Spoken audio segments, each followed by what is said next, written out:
उत्तर प्रदेश के पश्चिमी उत्तर प्रदेश में 8 सीटों पर मतदान की प्रक्रिया शुरू होगी कल सुबह 7 बजे। और इन 8 सीटों पर अगर आप देखें तो भारतीय जनता पार्टी के लिए कड़ी मशक्कत की बात है। इस बार भारतीय जनता पार्टी ने अपना पूरा दमखम लगाया है, क्योंकि 2019 में इन 8 सीटों में से 3 सीटों पर ही भारतीय जनता पार्टी को जीत मिली थी। इस बार ऐसा बताया जा रहा है कि भारतीय जनता पार्टी 80 सीटों में से कम 75 सीटों का लक्ष्य लेकर चल रही है।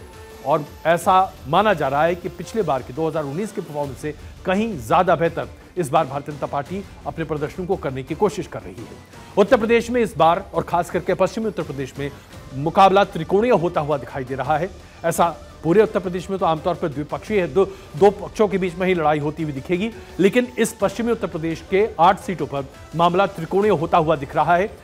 एक तरफ समाजवादी पार्टी और कांग्रेस कंबाइन एक तरफ है, उसके बाद बीएसपी एक अलग अपने धड़े के तौर पर उम्मीदवारों को खड़े कर रही है, और फिर भारतीय जनता पार्टी के उम्मीदवार सभी 8 सीटों पर मौजूद हैं।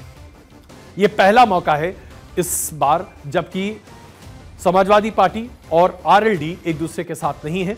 इस पूरे क्षेत्र में जाट बहुल क्षेत्र है, आरएलडी का और किसानों का यहां पर काफी जोर है। ऐसे में यहां इस पूरे क्षेत्र में भारतीय जनता पार्टी को आरएलडी के सहयोग से काफी मदद मिलने की संभावनाएं बताई जा रही हैं। इस बार जो महत्वपूर्ण मुद्दा है वो ये कि इस पूरे क्षेत्र में मुस्लिम वोटर अपने आप में बहुत मायने रखता है, क्योंकि कम से कम 17 से लेकर 22% तक मुस्लिम आबादी इन सभी 8 सीटों पर है। और एक पहले कॉम्बिनेशन बड़े पैमाने पर चला करता था, जिसकी वजह से समाजवादी पार्टी को काफी फायदा मिलता था, MY कॉम्बिनेशन। इस बार ऐसा लगता है कि यह कॉम्बिनेशन शायद बहुत परवान नहीं चढ़ पा रहा, क्योंकि मुसलमान इस बार अपने मतदान को लेकर बहुत साइलेंट है।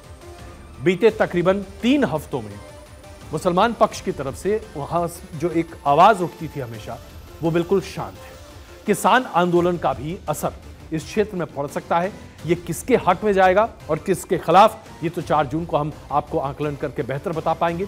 इसके साथ साथ बीएसपी ने यहां पर अपने जो उम्मीदवार उतारे हैं, वो उम्मीदवार वोट कटवा जरूर हैं, लेकिन कहीं वो बीजेपी के लिए खिलाफ में जा रहे हैं और कहीं वो समाजवादी पार्टी कांग्रेस के खिलाफ जा रहे हैं। यानी कि बीएसपी की भूमिका इस बार किसी पार्टी की बी टीम के तौर पर नहीं दिखाई दे रही, जो अपने आप में बीएसपी के लिए एक नई लाइन, एक नई लकीर दिखाई दे रही है। तो उत्तर प्रदेश का चुनाव बड़ा दिलचस्प होने जा रहा है।